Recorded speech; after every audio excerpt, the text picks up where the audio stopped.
যার ফলে আমার বঙ্গভবনে যে মহামান্য রাষ্ট্রপতির কাছে আমার পদত্যাগপত্র জমা আমি দেইনি। জি আপা। কাজে আমার কিন্তু পদত্যাগ হয়নি। আমি কিন্তু এখনো বাংলাদেশে constitutional prime minister. Elected prime minister. জি। মাননীয় প্রধানমন্ত্রী পদত্যাগ করেছেন। মাননীয় প্রধানমন্ত্রী পদত্যাগ করেছেন।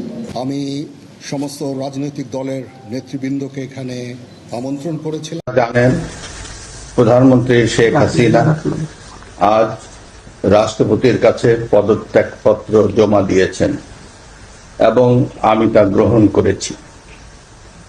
প্রধানমন্ত্রীর পদত্যাগ ও বৈষম্য বিরোধী ছাত্র আন্দোলনে সৃষ্ট পরিস্থিতিতে আজ বঙ্গভবনের 3 বাহিনীর প্রধান এবং বিভিন্ন রাজনৈতিক দলের নেতৃবৃন্দ, সুশীল সমাজের প্রতিনিধি ও বৈষম্য বিরোধী ছাত্র আন্দোলনের কয়েকজন সমন্বয়কদের সাথে আলোচনা হয়।